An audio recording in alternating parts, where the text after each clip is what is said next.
And there are a lot of very gifted healers here. In the age of separation, I used to believe that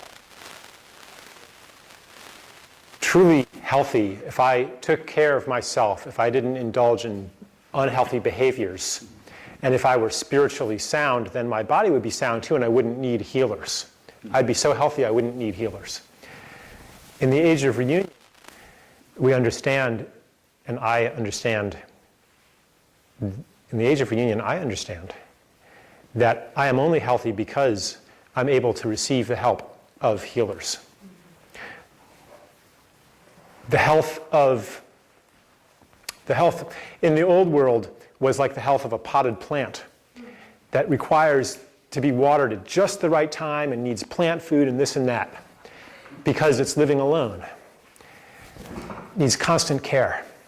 The health in the new world is the health of a dandelion in a field, which is in a community of plants receiving all it needs, and you can't kill it if you try. Because it's in community. So I really encourage everybody who here right now, as part of their gift to this community, would like to offer something to those in pain as an individual. Like, who would like to offer something? Okay, so if you're in pain, look around you and see who you're drawn to, and then maybe have that conversation during one of the breaks, or maybe before dinner or something like that. Beautiful. Thank you for that. Drawing on the community for what is needed. That was just beautiful. Thank you.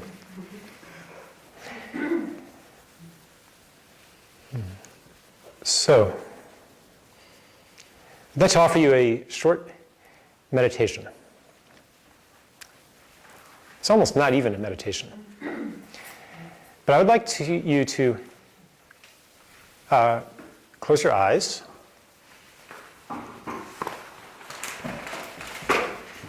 First, I'll tell you what I don't want you to do. I don't want you to experience pure existence, okay? That would be a fairly advanced meditation. All right, all I want you to do, this is short, okay? This is a very short meditation. All I want you to do is to picture yourself. Picture yourself doing absolutely nothing but existing. Make a picture of yourself. What does it look like to just exist?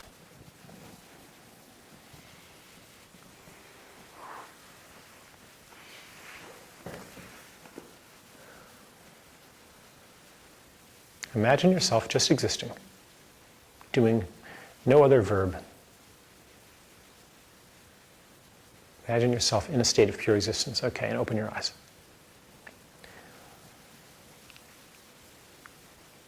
This is such a powerful group that this might almost not work. All right. How many people in that picture you were alone? Okay, many of you. So to exist is to be alone. Most people, I've done this exercise with a lot of groups, most people kind of have this image of themselves, this kind of disconnected image of themselves floating against a black backdrop or something. To exist is to be alone. Our very sense of being, our sense of self, doesn't include relationships. And then we think, well, okay, yeah, we have relationships, and we depend on other people for things we need, but we're fundamentally independent as existors. This is a very new idea, a very new concept, a very new sense of what it is to be. Ancient languages, indigenous languages, didn't really even have a word for exist. That was not like a separate thing that you could do without relating to the world. Martine Prachtel, who's a a very gifted writer and a shaman. And he lived in Guatemala for a long time in a very traditional village. And he said, you know, in our village, you would never go to the herbalist and say, well, you know, my son is sick, but I'm healthy. You know, it's just him. You'd say, my family is sick. You wouldn't, and if your neighbor were sick, you wouldn't say, yeah, you know, they're sick over there, something contagious, you know, and they're sick, but I'm fine, I'm healthy. You'd say, my village is sick. And you could go on, you know, with this concept, and you would not be able to imagine that you could possibly be healthy if the forest were sick or the planet were sick. That would be as absurd as saying, I have a fatal heart condition. My heart is like, you know, only going to last another few weeks, but I'm healthy. That's just my heart. You know, we depend on these beings, and that's just a glimpse of our interdependency. It's a different way of thinking, and I call it interbeingness. We're not separate beings having relationships. We are, in fact, relationship. Well, when I'm going to speak a little bit about how this happened, because that's how I ended up writing this book. Most of you have probably seen it before, The Ascent of Humanity. This was what I spent 4 years actively writing and maybe 10 years passively writing. On the picture you'll see there's a painting, a 16th century painting of the Tower of Babel. I want to talk a little bit about what that means, what this metaphor is. Last night we were doing these beautiful dances, and then the embracing afterwards and the receiving love, you know. It felt so good, and I felt so rich. But you know what? Like, just a few years ago, I would not have been able to receive that. Just a few years ago, I would have been walking around, going through the motions of these, and thinking, boy, other people sure seem to be really moved. Maybe they're just faking it too. What am I supposed? Yeah, just a few years ago, that was me. And I would be kind of, well, I better at least pretend, otherwise people are going to think that I'm a very cold, unfeeling person. And I felt so separated and so alone.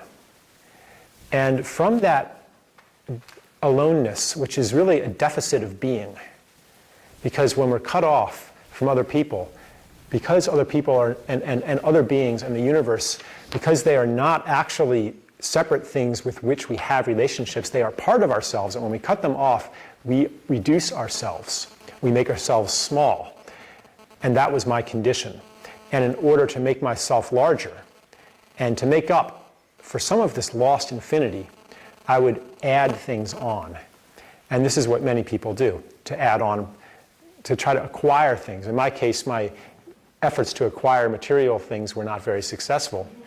But I tried to acquire non-material things in order that I could feel okay about myself, in order that I could feel good and whole. But of course, no amount of finite acquisition can ever make up for the infinity that is lost when we reduce ourselves to a discrete and separate self and make ourselves independent. Ironically, the quest for financial independence, which we associate with wealth, is actually the pursuit of a very deep and irremediable poverty. So, and that's obviously a source of addiction, you know, trying to have more and more and more of a thing, but it can never fill the need, no matter how much you have. And so that's what I would do. And that's what